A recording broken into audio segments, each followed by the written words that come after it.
परम पूज्य गुरुदेव परम वंदनीय माता जी की दिव्य उपस्थिति को साक्षी मानते हुए माँ गायत्री के पावन मंत्र के साथ मैं अपनी बात को आरंभ करना चाहता हूँ। माँ गायत्री का ये पावन मंत्र भक्ति, शक्ति, विवेक और वैराग्य को प्रदान करने का मंत्र है। और भक्ति जहाँ होती है वहीं पर शक्ति का संचरण हो पाता है, जहाँ विवेक है वहीं पर वैराग्य उत्पन्न हो पाता है।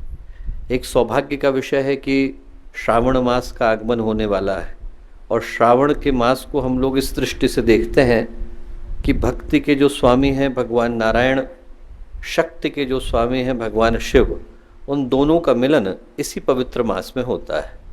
एक अद्भुत घटना मुझे याद आती है।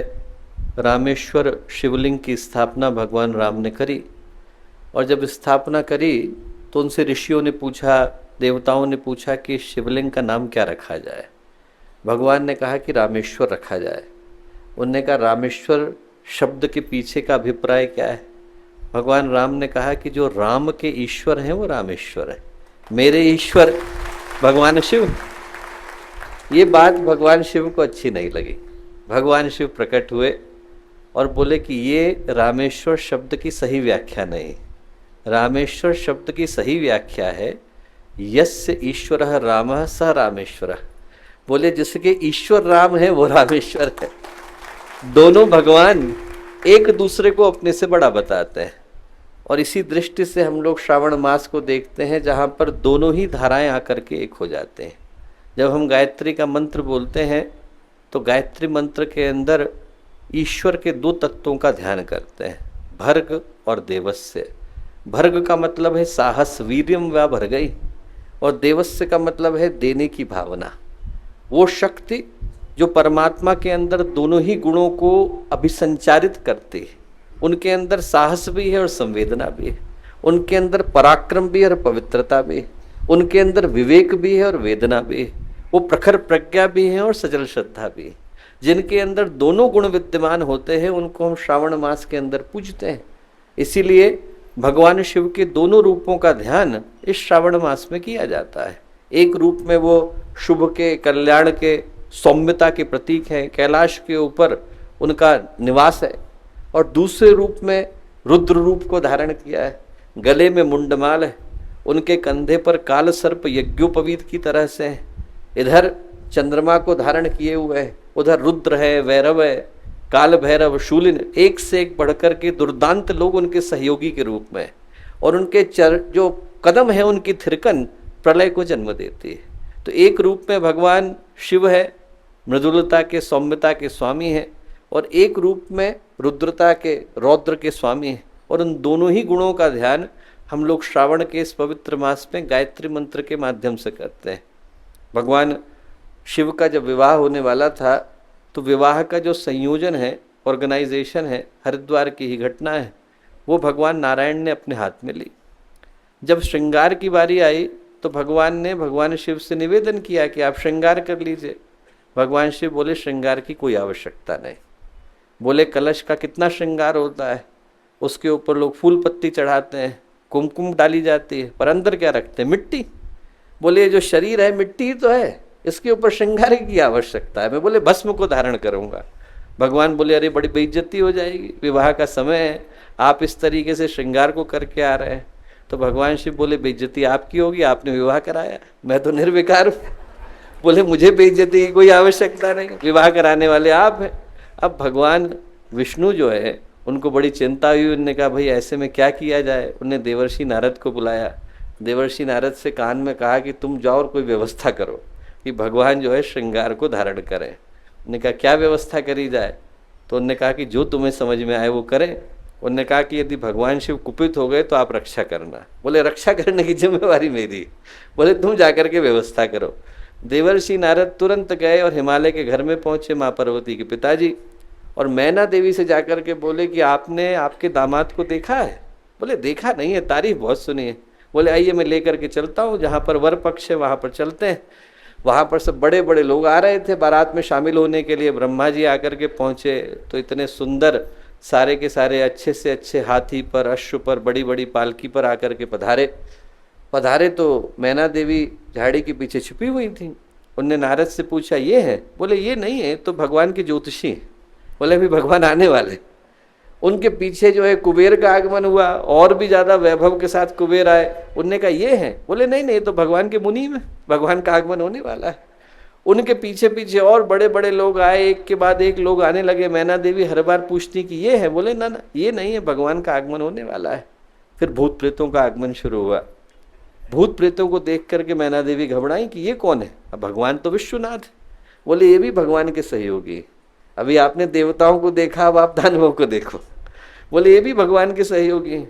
अब जब उनका आगमन हुआ और सबसे अंत में देखा कि भगवान आकर के खड़े हुए, बैल के ऊपर चढ़े हुए हैं, उनके कंधे पे सर्प लटका हुआ है, इधर से जो है हाथ में त्रिशूल को धारण किए हुए हैं, चिता की भस्म को लगाए हुए हैं, तो मैना देवी घबराई। मैना देवी ने उनसे जाकर के भगवान विष्णु से प्रार्थना करी। बोले आप ही श्रृंगार कराइए। तो भगवान विष्णु उनसे क्या बोले? बोले बाकी के सारे जीव जब विवाह करने के लिए जाते हैं तो काम उनके ऊपर सवार हो जाता है। भगवान शिव वो हैं जो काम को भस्म करने के बाद विवाह करने के लिए जा रहे हैं। बोले आप इनको दोनों ही रूपों में धारण करिए। जैसे ही ये भाव मैना देवी के मन में आया, उनने भगवान शिव का वो रूप पाया जिस रूप को हम कल्याणकारी शिव कह करके पुकारते हैं। श्रावण के पवित्र मास में हम भगवान शिव के उन दोनों ही रूपों का धारण करते हैं। महाकाल भी वो हैं और आदि योगी भी वो हैं। उनसे प्रार्थना करते हैं कि हमारे जीवन में शुभता का, मंगल का, कल्याण का संचरण हो सके। इस भाव के साथ माँ गायत्री का पावन मंत्र एक बार साथ साथ। ओम भूर्भुवः स्वः तत्सवितुर्वरेण्यं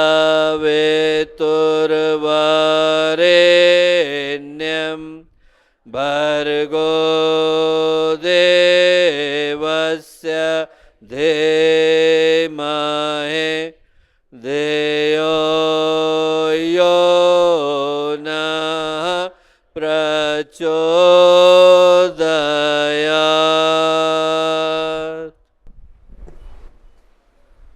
मित्रों, पवित्र अवसर है। परम पूज्य गुरुदेव परम वंदनीय माता जी का दिव्य संरक्षण हम लोगों को प्राप्त है। ऐसे शुभ अवसर पर जब हम लोग शांति कुंज हरिद्वार की इस तपोभूमि में आकर के उपस्थित हुए, गुरु पूर्णिमा की पूर्व संध्या का ये पावन अवसर, इस अवसर पर देश से विदेश से विभिन्न स्थानों से आए सभी गायत्री परिवार के साधकगण, याजकगण, उपासकगण, भाइयों बहनों, प्यारे मित्रों, आज शांति कुंज की इस पवित्र भूमि पर एक साधनात्मक वातावरण में पवित्र बेला में अगला वर्ष हर गायत्री परिजन के लिए सौभाग्य की त्रिवेणी को लेकर के आ रहा है। एक ऐसे समय में जब अखंड दीपक के प्राकट्य के 100 वर्षों को, वंदनीय माता जी के धरती पर अवतरण के 100 वर्षों को, पूज्य गुरुदेव की तप साधना के 100 वर्षों को, इसको हम लोग अगले वर्ष में मनाने जा रहे हैं। एक बड़ा ही अलौकिक वातावरण है, उसका निर्माण है और हरिद्वार की पुण्य भूमि पर हम लोग आकर के उपस्थित हुए। गंगा की गोद, हिमालय की छाया, वो पतितों को पावन करने वाली माँ गंगा, जिनका स्मरण मात्र व्यक्ति को शुद्ध धवल और उज्जवल प्रकाश से भर देता है। नगाधिराज हिमालय जो देवताओं को आश्रय देते हैं, वो इस शांति कुंज की तपस्थली को आश्रय प्रदान करते हैं। पूज्य गुरुदेव की वंदनीय माता जी की तपोभूमि, इस भूमि पर आज जब उपस्थित हो पाने का अवसर हम लोगों को मिला है, तो हिंदी में हम लोग ऐसे अवसरों को सौभाग्य कह करके पुकारते हैं। और सौभाग्य का आकलन आस्था की दृष्टि से भी होता है, अध्यात्म की दृष्टि से भी होता है, धर्म की दृष्टि से भी होता है और विज्ञान की दृष्टि से भी होता है। यदि हम लोग आस्था की दृष्टि से सोच करके देखें तो जिस धरती पर उपस्थित हो पाने का अवसर हम लोगों को मिला, ये भी अपने आप में किसी सौभाग्य से कम नहीं। सर्व लोकमयः पुमान, ऐसा शास्त्र कह करके पुकारते हैं। सारे लोकों में जो सर्वश्रेष्ठ लोक है वो ये धरती पृथ्वी का लोक है, ऐसा शास्त्रों ने कह करके पुकारा। कहीं पर महर्षि अरविंद ने अपने सायंकालीन सभाओं के क्रम में कहा कि उनने 27 पृथ्वियों को देखा। ऐसी 27 पृथ्वियों को देखा जहां पर धरती की तरह का ही जीवन था। और उनमें सर्वश्रेष्ठ जो लोक था वो धरती का लोक था। पूज्य गुरुदेव ने भी एक जगह पर इशारा किया है कि जो धरती है बाकी की सारी धरतियों से भिन्न है, क्योंकि यहाँ पर सृष्टि के प्रत्येक लोक के प्रत्येक प्राणी को जन्म लेने का, कर्म करने का और मोक्ष को प्राप्त करने का सौभाग्य मिला हुआ है। और आप सोच करके देखें, यहाँ पर लगभग हर लोक का प्रतिनिधित्व है। यक्ष है, गंधर्व है, किन्नर है, नाग है, उपदेवता है, अधिदेवता है, प्रत्यधिदेवता है, दैत्य दानव असुर लोकों के प्राणी है, ऋषि मंडल के प्राणी है और देवलोक के प्राणी है। यहाँ पर हर जगह से प्राणी को आने का, अपने कर्म को करने का और मोक्ष को प्राप्त करने का अधिकार मिला हुआ है। वंदनीय माता जी से हम लोग छोटे थे तो ऐसे ही एक प्रश्न किया, बाल सुलभ जो जिज्ञासाएं होती हैं कि क्या अन्य ग्रहों पर जीवन है, और वंदनीय माता जी ने उसका बड़ा प्यारा उत्तर दिया, मौलिक उत्तर दिया। वंदनीय माता जी ने कहा कि बेटा अन्य ग्रहों पर जीवन है कि नहीं इस प्रश्न को छोड़ दे, ये सोच कि ये धरती भगवान की प्रयोगशाला है। बोले इस जगह पर भगवान प्रयोगों को करते हैं, सफल हो गया तो यहाँ पर ऊपर उठने के लिए छोड़ दिया जाता है, असफल हो गया तो ब्रह्मांड के दूसरे कोने में डाल दिया जाता है। डायनासोर है, असफल प्रयोग है, हो सकता है कि प्रकृति ब्रह्मांड के किसी और कोने में उनको पोषित कर रही हो, पर इस धरती पर उन प्रयोगों को छोड़ा जाता है जो सृष्टि की दृष्टि से मूल्य के हैं। तो हम लोग जरा सोच करके देखें, आस्था की दृष्टि से, अध्यात्म की दृष्टि से किसी भी जीवात्मा की यात्रा का जो सबसे मूल्यवान क्षण हो सकता है, इस धरती पर उपस्थित होना, वो हम लोगों को मिला है। कभी अकेले में हो और अपने आप से बातें कर रहे हो तो सोचें कि पहला सौभाग्य कि इस धरती पर उपस्थित हो पाए। और इस बात को सिर्फ धर्म ही नहीं कहता, विज्ञान भी इस बात को कहता है। आप यदि वैज्ञानिकों से बात करके देखें तो वैज्ञानिक चाहे भगवान को मानते हो न मानते हो, धर्म पर उनकी आस्था हो न हो, किसी आध्यात्मिक भाव को मन में लेकर के चलते हो न चलते हो, पर एक सत्य को मानते हैं। वो सत्य क्या है? सारे वैज्ञानिक इस सत्य को मानते हैं कि धरती जिस जगह पर है वो ब्रह्मांड में बड़े अभिनव स्थान पर है। उसको वैज्ञानिक कहते हैं गोल्डीलॉक्स जोन। गोल्डीलॉक्स जोन का मतलब क्या है? ऐसा है कि यहां से लेकर भगवान सूर्य तक की जितनी दूरी है वो किसी ने स्केल पर खींच करके तय करी। सिर्फ 5% इधर या 5% उधर होते तो जीवन की संभावनाएं नगण्य हो गई होती। हमसे 2 मिनट पहले शुक्र ग्रह के ऊपर भगवान सूर्य की किरणें आकर के टकराती हैं 2 मिनट पहले, और 2 मिनट के अंदर का अंतर क्या है? वहां की सतह का तापमान 470 डिग्री सेंटीग्रेड है, 470 डिग्री सेंटीग्रेड। 50 के ऊपर हम लोगों का जीवन असंभव हो जाता है, 470 पर तांबा पिघलने लगेगा, इंसान को छोड़ दीजिए। 2 मिनट पहले भगवान सूर्य की किरणें आकर के शुक्र ग्रह से टकराती हैं, जीवन असंभव है। 2 मिनट के बाद मंगल ग्रह से जाकर के टकराती हैं, वहां पर हर चीजें जम गई।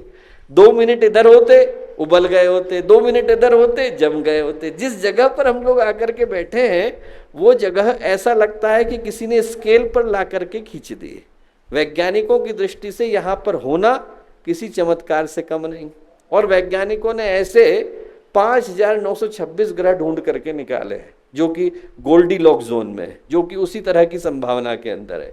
उनमें हमारी धरती अकेली है। आप जरा सोच करके देखिए, हमारी धरती अकेली है जिसके गर्भ के अंदर लावा विद्यमान है। और लावा होने से क्या फायदा है?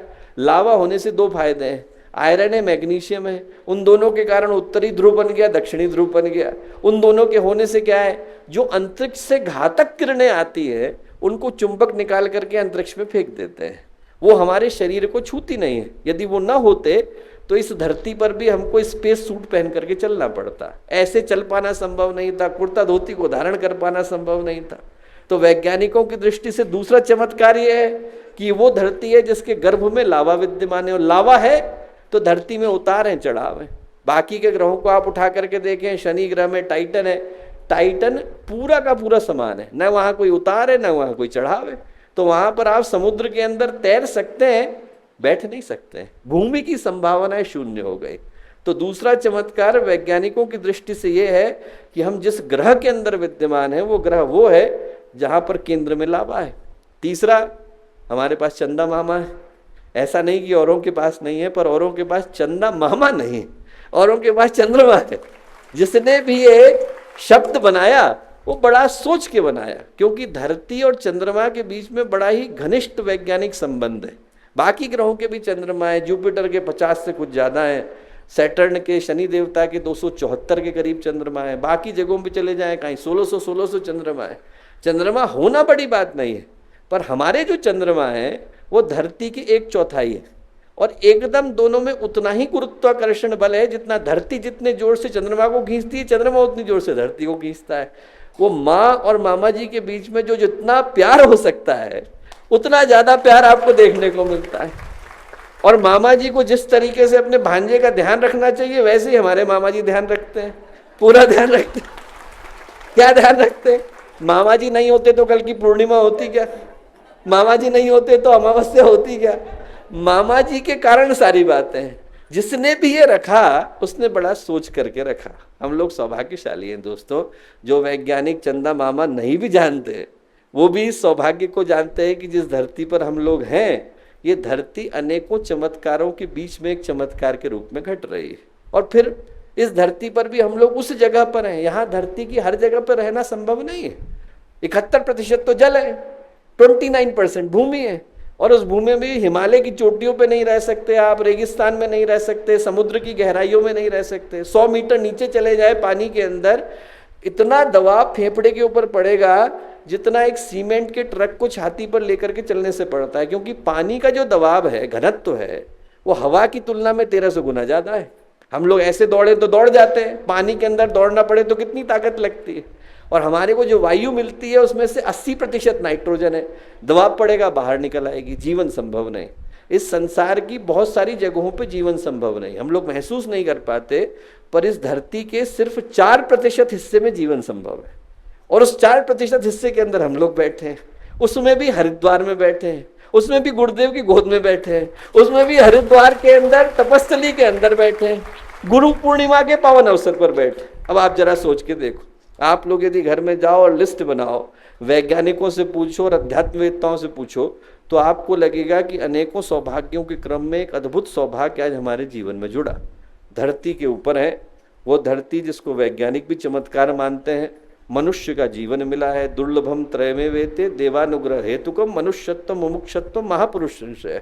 दुनिया में 3 चीजें दुर्लभ हैं, भगवान के आशीर्वाद से मिलती हैं। मनुष्य का जन्म सबसे पहला सौभाग्य। ऐसी धरती हमें मिली जहाँ पर हमारी माँ और हमारे मामा जी के बीच में बड़ा घनिष्ठ संबंध। इस धरती पर हम लोग आकर के उपस्थित हुए।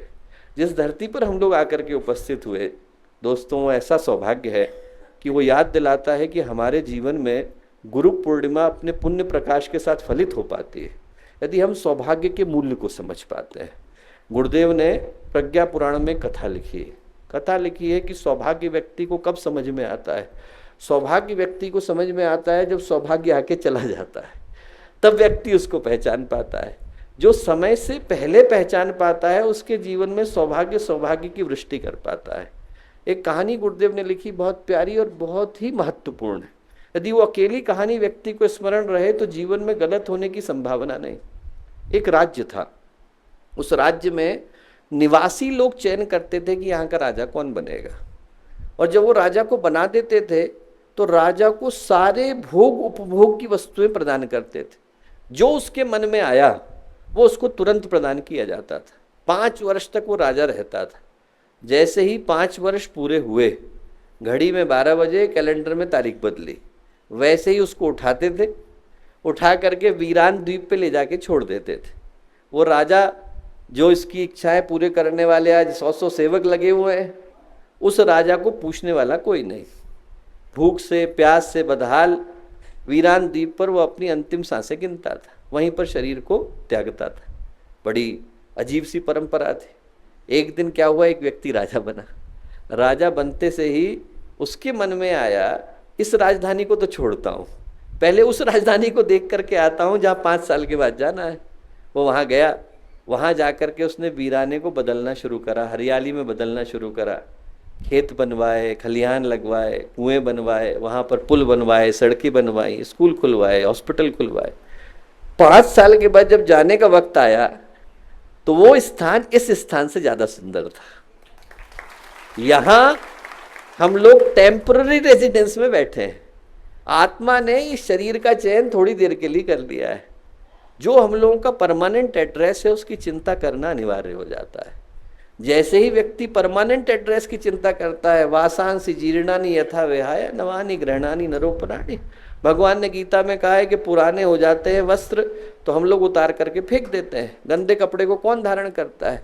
वैसे ही आत्मा भी पुराने शरीर को धारण नहीं करती है, उठा करके फेंक देती है। एक दिन पुराना होगा तो कहेगी मैं चली, और वैसे ही बुलावा आ जाता है। वो जैसे ही जाने का समय आता है तो व्यक्ति भूल जाता है कि जाना जहाँ था वहाँ की तैयारी हमने करी नहीं। गुरु पूर्णिमा का अवसर याद दिलाता है दोस्तों कि जहाँ जाना है वहाँ की तैयारी करना पहले अनिवार्य है। जिस जगह पर जाना है, यहाँ से जाने के बाद गुरुदेव के सामने खड़ा होना है, उनको मुंह दिखाना है, वो हमारा परमानेंट एड्रेस है।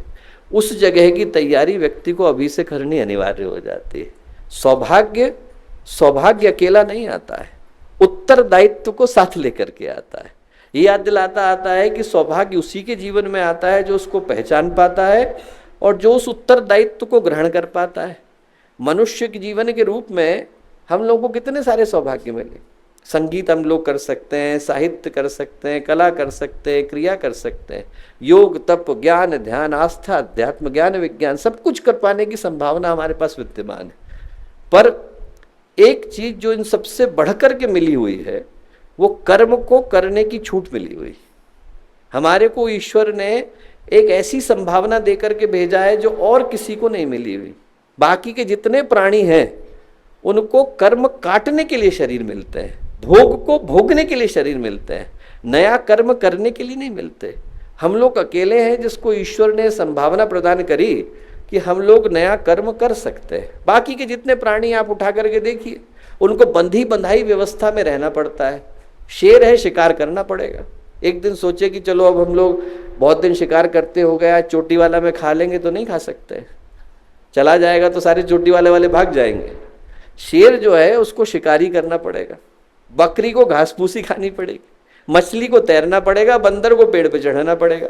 इंसान को सारी सुविधाएं मिली हुई। आप खाना चाहो तो खाओ, नहीं खाना चाहो तो मत खाओ। आपको तैरना है तो तैरो, आपको पेड़ पे चढ़ना है तो चढ़ो।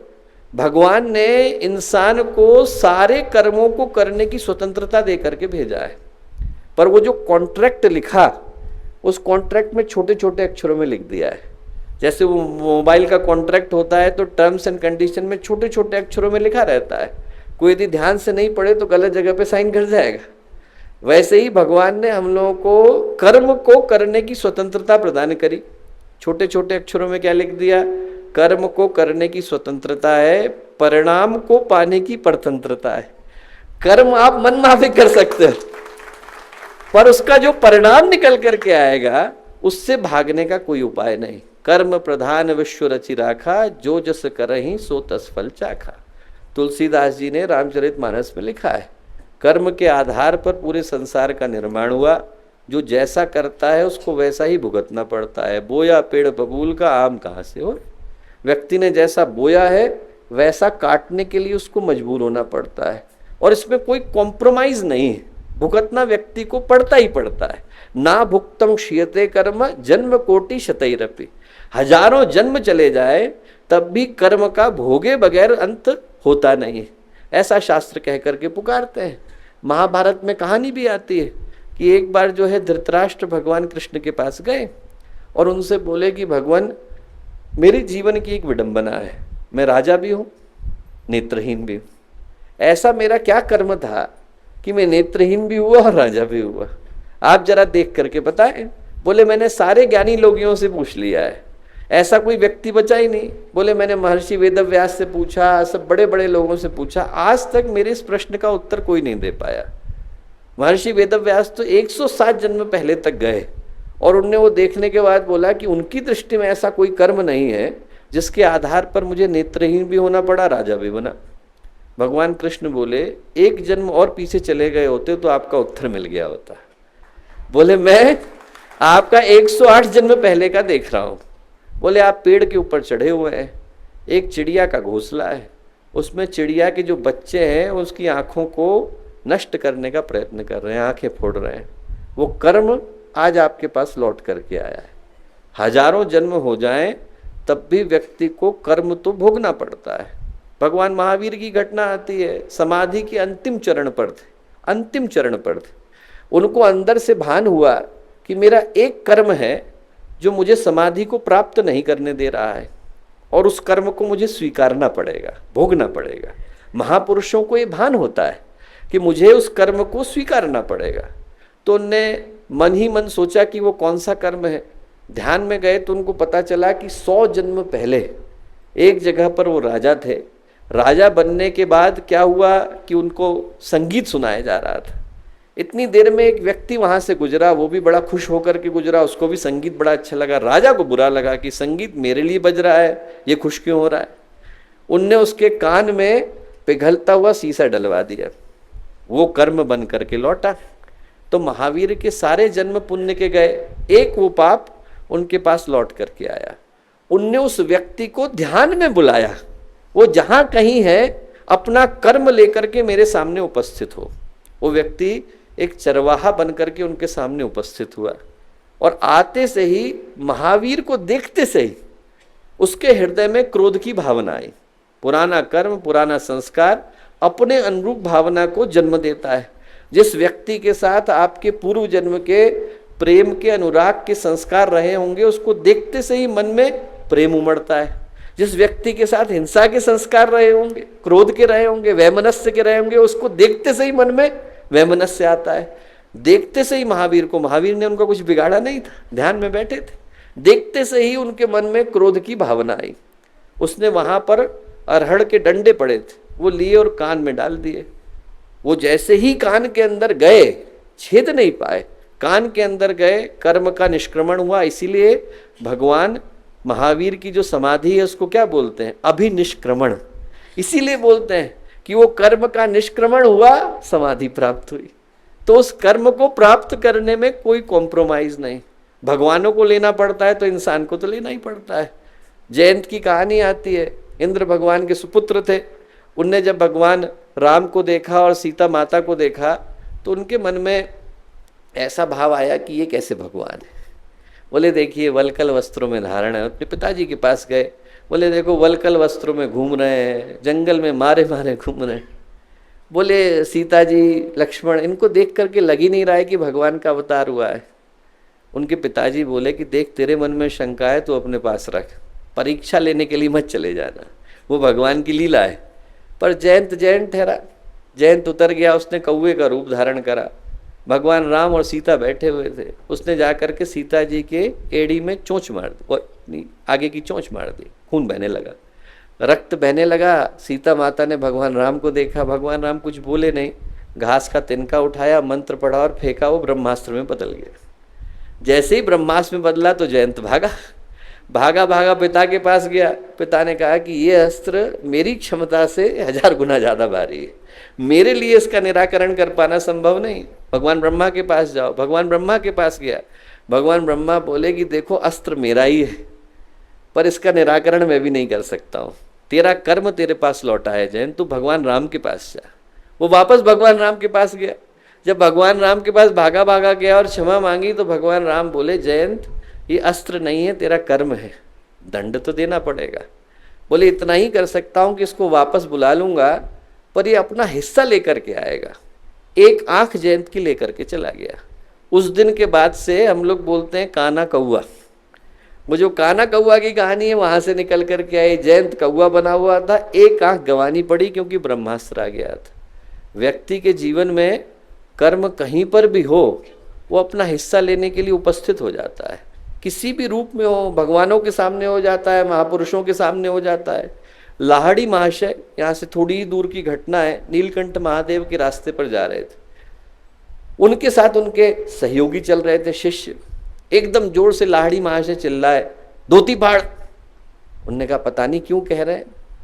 फिर थोड़ा 1 सेकंड रुक के बोले धोती फाड़। अब उसने घबरा करके जैसे कपड़ा फाड़ा, इतनी देर में एक पत्थर आकर के ऊपर से गिरा और लाहड़ी महाशय के यहाँ लगा, खून बहने लगा। बोले यहाँ बांध दे। उन्होंने बांध दिया। पीछे पीछे चले। बोले गुरुदेव एक जिज्ञासा है मेरे मन में। बोले हाँ पूछो। बोले यदि आपको पता ही था कि ये पत्थर टकराने वाला है तो क्या समझदारी की बात ये नहीं होती कि हम लोग रास्ता बदल देते, बजाय इसके कि हम उसके टकराने की प्रतीक्षा करते और फिर रुमाल को बांधते। लाहड़ी महाशय बोले वो मेरा कर्म लौट रहा था मेरे पास, आज यदि उसको बचा ले जाता या उससे भाग जाता तो कल को चट्टान बन करके लौटता तो कौन रोकता। जो महापुरुष होते हैं वो कर्म को धारण कर लेते हैं, इसीलिए सौभाग्य के साथ उत्तरदायित्व निकल करके आता है। जो गुरु पूर्णिमा का पावन अवसर है दोस्तों, वो हम लोगों को याद दिलाता है कि सौभाग्य सफल हो पाता है यदि हम उत्तरदायित्व को धारण कर पाने की स्थिति में होते हैं। हम लोगों को स्मरण करने की आवश्यकता है कि हमारे कंधे पर उत्तरदायित्व किसका। 18 साल का बच्चा हो जाता है तो लोग उसको वयस्क मानते हैं, एडल्ट मानते हैं, जिम्मेवारियां वही निभानी पड़ती हैं। हम लोग तो पूज्य गुरुदेव के 100 साल के बच्चे हैं। अगले वर्ष में गायत्री परिवार की योजना 100 साल की हो जाएगी। तो 100 साल के लोगों को जिस तरीके से व्यवहार करने की आवश्यकता है वो अपेक्षा हमसे करी जा रही है। गुरुदेव ने अपने उद्बोधन में कहा था कि मुझे हीरे चाहिए।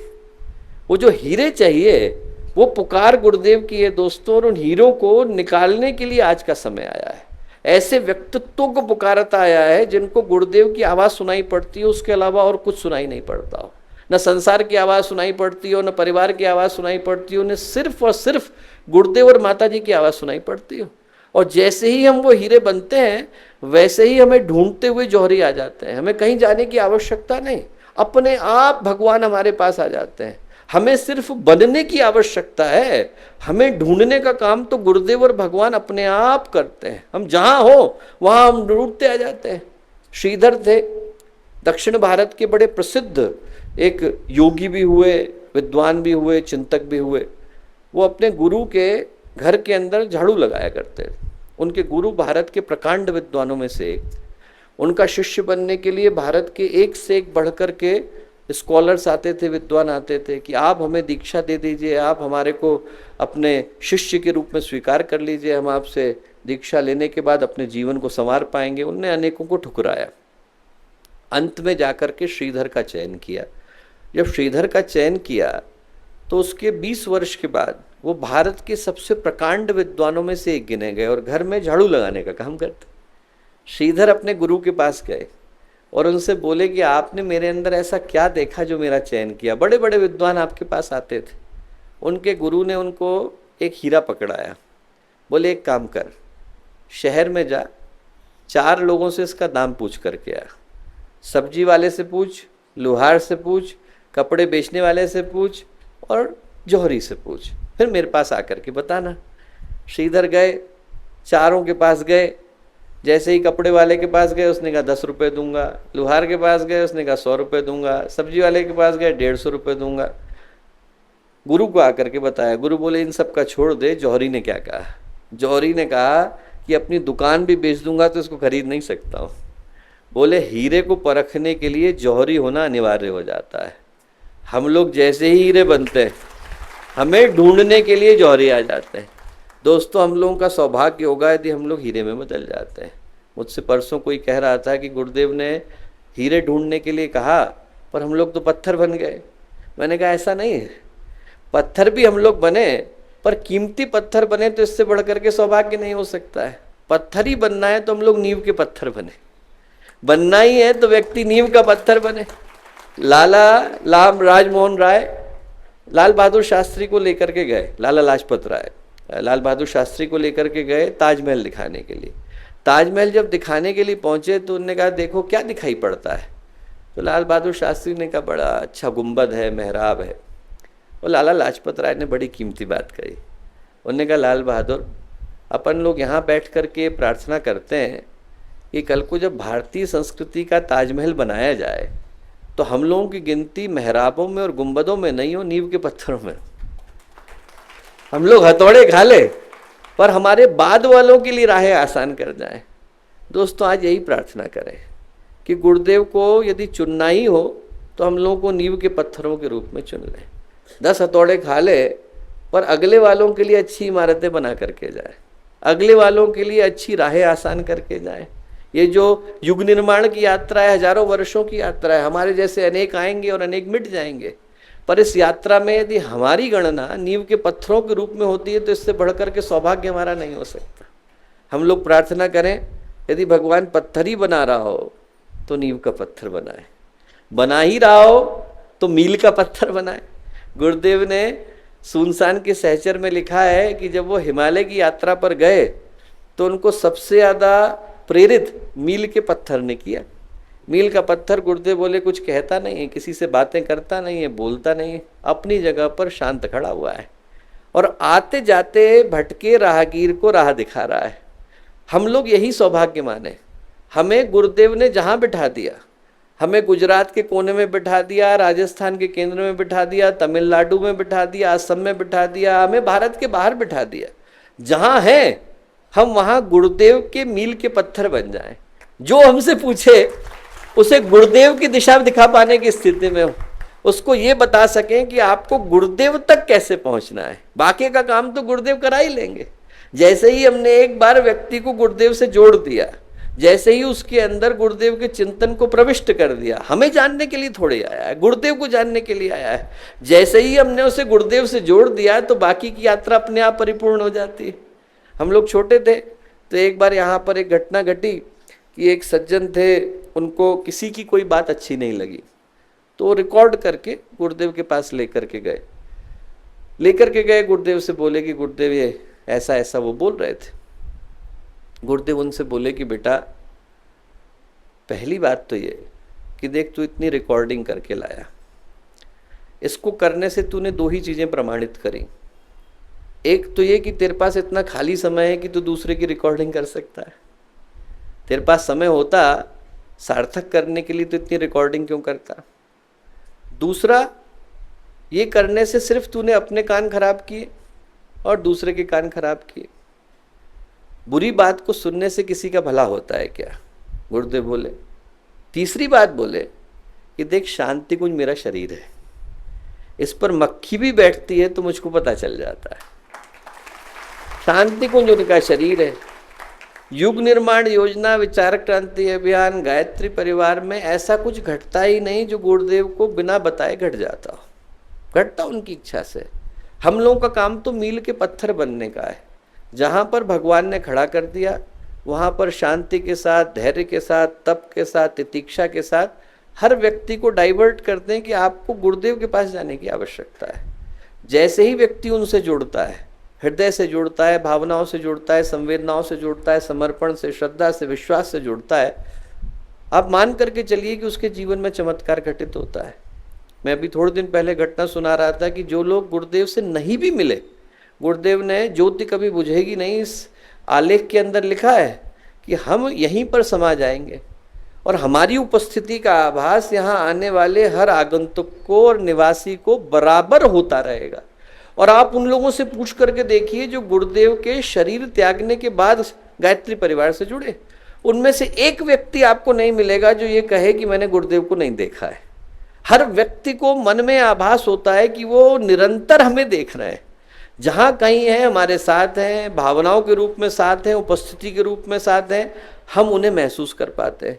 लाटविया के एक सज्जन आए हमारे यहाँ, उनको ना इंग्लिश आती थी ना हिंदी, तो बोलने का प्रश्न ही नहीं, इंग्लिश तो आती नहीं थी, लाटविया नहीं बोल सकते थे। तो जो भी, और वो भी क्या था, एकेडमिक टूर के तहत आए थे, लाटविया की यूनिवर्सिटी से आए थे। उनको भारत, भारतीय संस्कृति, श्रद्धा, भावना, समर्पण, इसके बारे में कुछ पता नहीं। यहाँ पर बातें होती थी, वो सब सुनते थे, अपने जो नोट बनाने होते थे बनाते थे, पर एक शिक्षार्थी के रूप में बनाते थे, भक्त या शिष्य के रूप में नहीं बनाते थे। नोट बनाए उनने, चलने का समय आया तो उनको हमने गुरुदेव माता जी का फोटो दिया। मैंने कहा कि यदि आपको कभी कोई परेशानी हो तो आप इनसे बोल देना, आप हृदय से बोलोगे, आपकी भावना पूरी होगी। अब उसको घटना को आए गए समय हो गया।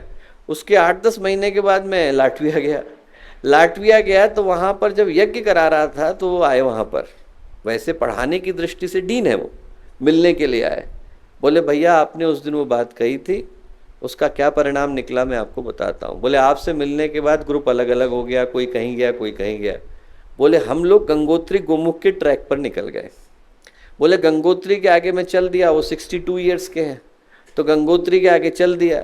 तो बोले मुझे लगा कि मैं बहुत तेज़ी से कर लूँगा, पर हमारे ग्रुप के बाकी के लोग 30-30 साल के, 28-28 साल के, वो तेज़ी से चले गए और मैं धीरे धीरे आ रहा था। बारिश का मौसम था, अगस्त या सितंबर का समय था। उसमें क्या हुआ कि उनको एक जगह पर बारिश तेज हो गई, वो हिमस्खलन होने लगा, बर्फ़बारी होने लग गई, तो उनको एक जगह पर रुकना पड़ा। अब रात का अंधेरा छा गया, 4 साढ़े 4 के बाद हिमालय के अंदर जो है शाम का धुंधलका छा जाता है। वो वहाँ पर बैठे परेशान हो रहे थे, उनको समझ में नहीं आ रहा था कहाँ जाएं, भाषा जानने वाला कोई नहीं, उस ट्रैक पर मिलने वाले कोई नहीं, फ़ोन काम नहीं कर रहा है, नेट काम नहीं कर रहा है, इंटरनेट है नहीं, ये भी पता नहीं कि किस जगह पर है। बोले आपने वो फ़ोटो दिया था गुरुदेव माता जी का, मैंने फ़ोटो को निकाला और उस फोटो से लाटवियन में कहा कि भैया यदि आप सच में हैं तो आकर के मेरी रक्षा करिए। बोले 5 मिनट नहीं होंगे, एक व्यक्ति टॉर्च लेकर के आया, उसने मेरे हाथ पकड़े और मुझे सुरक्षित उस जगह पर ले गया जिस जगह पर मुझे रहना। जो जानते नहीं, जो भाषा नहीं जानते हैं, वो यदि भाव से पुकारते हैं तो गुरुदेव को अपने मध्य में पाते हैं। दोस्तों, हम लोगों को मात्र मील का पत्थर बनने की आवश्यकता है, सिर्फ गुरुदेव की तरफ इशारा कर देने की आवश्यकता है। बनना ही है तो व्यक्ति नींव का पत्थर बने, बनना ही है तो मील का पत्थर बने, बनना ही है तो चाक का पत्थर बने, उस पर कुम्हार कुछ बना करके तैयार कर देता है। बनना ही है तो धोबी का पत्थर बने, गुरु धोबी शीस कापड़ा साबुन सिरजनहार, सुरत शिला पर धोइए निकसे ज्योति अपार। जब उस पर बार बार घिसा जाता है तो अंदर का प्रकाश निकल करके आता है। बनना ही है तो भगवान की प्रतिमा का पत्थर बने। माइकल एंजेलो की कथा आती है, एक खेत से गुजर रहा था, वहाँ देखा कि बहुत बड़ी चट्टान पड़ी हुई है, तो उस चट्टान को देख करके वो किसान के पास गया, किसान से बोला कि भैया ये चट्टान मुझे बेचोगे? उसने कहा बेचोगे? बोले साहब मैं आपको मुफ्त में दूंगा, ऊपर से पैसे भी दूंगा, मेरा रास्ता रोक करके खड़ी है, मैं घर में आपके छोड़ के आऊँगा। किसान गया, घर में छोड़ करके आया। 1 साल गुजरा, 1 साल के बाद माइकल एंजेलो उस किसान को बुलाने आए, उससे बोले कि ज़रा मेरे घर चलो।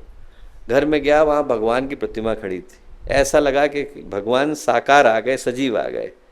उसकी आंख से आंसू गिरने लगे उस प्रतिमा को देखकर, प्रार्थना के लिए झुक गया। उसने पूछा आप ये कहाँ से लेकर के आए? बोले उसी पत्थर के अंदर से निकल करके आई है जो तुम्हारे खेत में रास्ता रोक करके खड़ी थी। तुम्हें इसके अंदर के भगवान दिखाई नहीं पड़े, मुझे दिखाई पड़ गए। दोस्तों, अनगढ़ पत्थर तो हम सभी हैं। भगवान गुरुदेव जब हथौड़ा चलाते हैं तो इसके अंदर से प्रतिमा निकल करके आती है। महर्षि अरविंद ने लिखा है, sorrow is the hammer of God. जो जीवन की प्रतिकूल परिस्थितियां हैं वो भगवान का हथौड़ा है। वो हमारे को परेशान करने के लिए नहीं आती, हमें निखारने के लिए आती। हथौड़ा खाने से व्यक्ति मना कर दे तो प्रतिमा कैसे निकल करके आएगी? हमें यदि बनना ही है तो भगवान की प्रतिमा का पत्थर बन जाए। दोस्त, आज का दिन हम लोगों को पुकारता आया कि हम लोग गुरु पूर्णिमा के सौभाग्यशाली अवसर पर शांति कुंज की पवित्र भूमि पर विद्यमान है। अगला वर्ष यदि हम लोग ध्यान से सुने, अकेले में रहें, सिर्फ गुरुदेव और माता जी का ध्यान करें, तो हम पाएंगे कि गुरुदेव और माता जी ने तो इंटरनेट पे मैसेज भेज दिया है। जो इंटरनेट का मैसेज है वो आपको ईमेल से प्राप्त होता है, और जो इंटरनेट का मैसेज है वो आपको अंदर की भाव संवेदना से प्राप्त होता है। अंदर की भाव संवेदना से गुरुदेव ने मेमो निकाल दिया है। जिसको भगवान के कार्य को करने का भाव हो, उसे अपने आप को समर्पित कर देने की आवश्यकता है।